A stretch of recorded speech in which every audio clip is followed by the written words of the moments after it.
Welcome back to Learn SKN, and today we're going to continue looking at the May-June 2025 POB, Principles of Business, Paper 2. We completed question 1 already, so to see that, check the video in the playlist. At the end of this video, you'll see a link for it. But to see when we drop question number 3, like the video, subscribe to the channel, and hit the bell. Help us to continue, let this community grow. We're at 30K, help us to grow even further. Alright, so let's just jump into question number 2. Question 2 is asking us, list 3 documents utilized in the operations of a business. So list 3 documents used in the day-to-day running of a given business. And so they're only asking for us to list them, so we're just going to list them, right? We can just jump to our trusty textbook and we'll see them outlined right in the textbook right here. So they say types of business documents, and again they just want us to list, and so we are going to do just that. So let me just zoom in closer so you can have a closer view of the book. So you have one, for example, purchase requisition form, that's one document. You have the pro forma invoice, that's 2. You have a purchase order, that's 3. The invoice, that's 4. Credit note, that's 5. A debt note, that's 6. Statement of account, that's 7. Stock card, that's 8. So you have a lot to choose from right there. They're only asking us for 3. So you put in any of those 3 and we're good to go. Alright, question number 2, part 2. State 3 reasons why it is necessary to keep records or to keep proper records of business transactions. And again, do not underestimate the power of your given textbook. I have it outlined right here. Remember, this textbook was written in accordance with the syllabus, so it's going to be lockstep with the syllabus. And so reasons, remember, we are only stating. So stating means that we're just giving a little sentence and a half or 2 for each, right? It's only 3 marks, so that's 1 mark each. So send 1 or 2 pieces of sentences. That's why we have the lines to accommodate that shorter length. They did not say list, they did not say identify, they said to state. Right, so here we go. Reasons to keep records: to safeguard and retrieve information about sales, customers, and suppliers. Right, so it's a good way to help you to get the backup, the historical perspective of your sales, your customers, and your suppliers, right? So you're able to, once you keep those records, you're able to go back now and see what happened last term, last quarter, last month, last year, etc., etc. That's 1. 2, to monitor business performance. So if you're able to keep your records, like for example, keeping sales records, you're able to say, okay, last quarter we did 10K. This quarter we on track to doing 25K, etc., etc. Or it could be the flip side where you might say last quarter we did 20K. This quarter things kind of slow down, and so you might need to ramp up marketing or something. So you're able to see how you're performing as a business if you have the records. Because if you have no records, how am I going to know what happened last year, last quarter, last month? You see, so you need it so you can monitor how your business is progressing. Then we have to inform business decision making. So it doesn't make sense to make a decision that is not based in sound data, sound information, because that means you're making that decision blindly. You're making it just on a whim or intuition. So you need to use your records to say, okay, this month is a slow month for us, so normally we should reduce production. Or you're able to say, okay, Christmas is coming, and normally during Christmas time the records show that demand for our product goes up, so therefore let's produce more during Christmas time. Because what if you had no records and you produce less, more during the slow time? Then you're wasting your resources. So you could see how records are so important. Next one they have here: to meet legal requirements.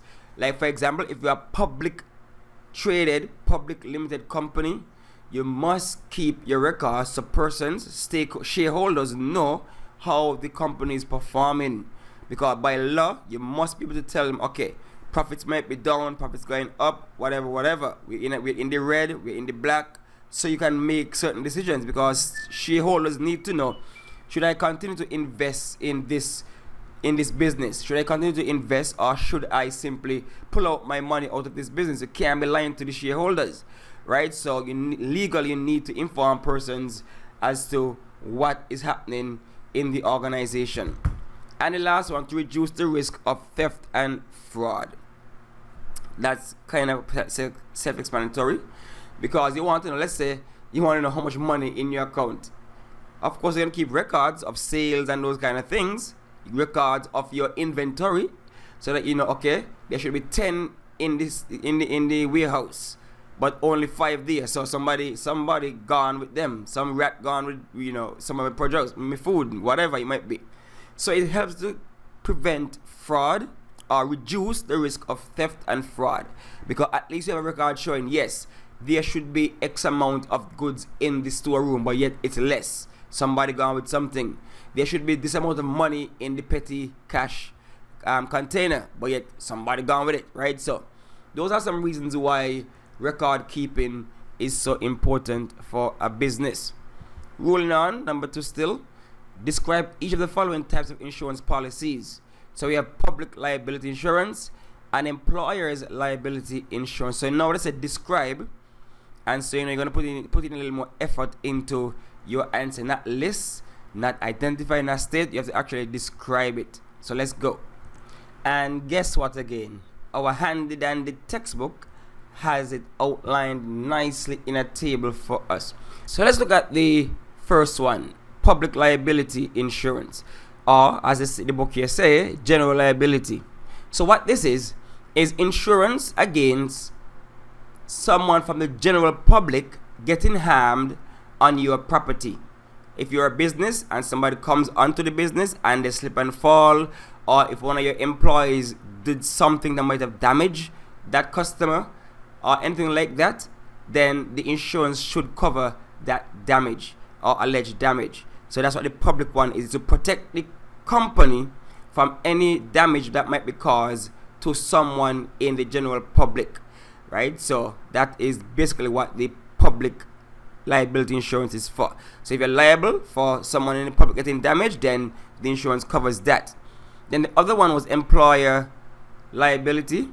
So this one now speaks to if the employer, so you own the company, and let's say maybe an employer falls on the company property. If an employer gets damaged on the company property, then that insurance should cover that damage that was done to the employer, right? Sorry, the employee. So the employer make sure they have that insurance to cover their workers. So if the workers get damaged on the job or anything like that, any medical attention, those kind of things, that insurance should be able to cover that, compensate the employees for that particular kind of harm or damage. So that's the employer liability insurance. Okay, so number 2, part C. Define each of the following principles of insurance and state one example of each principle. So we have insurable interest and we have indemnity. And guess what? Our textbook has us covered, got our backs. So what is insurable interest then? Insurable interest is monetary interest in what is being insured. This means that an insured person will lose money if the event they have insured against occurs. For example, a business owner has a monetary interest in any building and equipment owned by the business. So let me just break down that in layman terms. So simply put, insurable interest means that if you are going for insurance, then you must be taking out that insurance and something that belongs to you. And so if you lose it, you are going to suffer a loss monetarily, you directly. So you can insure something that doesn't belong to you. So you can't say, I'm going to insure my friend car. So if the friend car get an accident, you get the money for that. That's not how it goes. Your insurable interest means that you are the one who's going to suffer the loss if something happens to that particular item, that home, that car, that building. It belongs to you, and so you are the one who's going to suffer the loss, because the insurance company is not going to insure something for you that doesn't belong to you. That's what that is saying, right? So the insurable interest. And then the other one was indemnity. So again, our book has it nicely outlined for us. So we just scroll down there and see what the book is talking about. So what exactly is indemnity? So the principle of indemnity means that in the event of a loss, the insured person should not be better off or worse off than before the loss. So indemnity restores you to your same financial position before the loss occurred. There should be no profit making from the compensation. The amount of compensation is limited to the value of the insurance policy or the amount of the loss incurred. So what I'm saying here in simpler terms is that indemnity means you cannot profit, you cannot gain from insurance. That is why when people try to do insurance fraud, you could go to jail. People try to burn down houses and stuff to make it look like an accident, right? That is fraud. If you insure something for $100,000 and it gets destroyed, burnt down, whatever, you are only eligible to get back that $100,000. So it's going to put you where you originally were before the loss. There is no way that if something is worth $80,000 and you insure it for $100,000, you are not getting $100,000 if it gets destroyed. You're getting the value of it, $80,000. There is no profiting from the insurance. That is the main crux of indemnity. You cannot profit from the insurance companies. You are going to be placed right back where you were before the loss, right? So that's it in simpler terms. Okay, the last question here now for number 2. Mr. Cole, a nice little case study vibes. Mr. Cole has a phone that he would like to sell to his 13-year-old neighbor Raul. He approaches Raul, who is very excited about the phone, and although the phone is expensive, it is the latest in the series.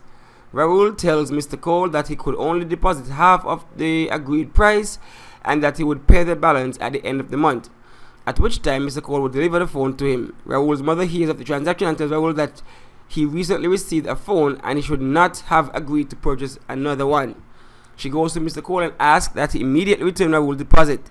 Mr. Cole bluntly refused and insists that he had a contract with Raul and that he would sue for breach of contract if Raul did not go through with the payment. Well, what kind of crazy thing is this, right?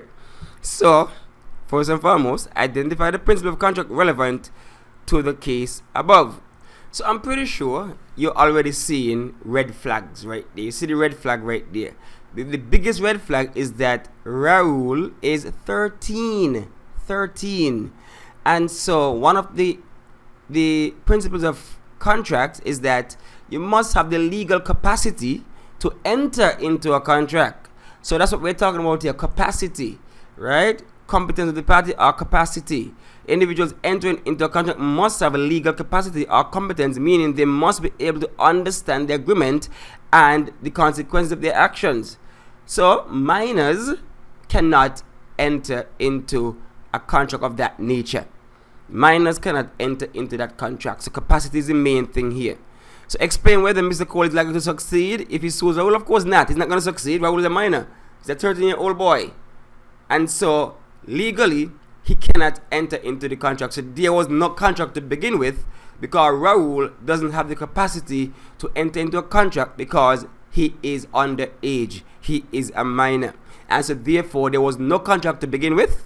And that will be thrown out. And Mr. Cole better be lucky if the judge or whoever don't hold him up for this nonsense right here. Because you cannot enter a contract with a minor. So no, Cole is not going to succeed. Because Raul is underage, Raul is a minor, and minors cannot enter these kinds of contracts without parental involvement and those kind of things. So yeah, that ain't working out. So there's 2 actions that the parties could take to peacefully settle the dispute without going to courts. Of course, Cole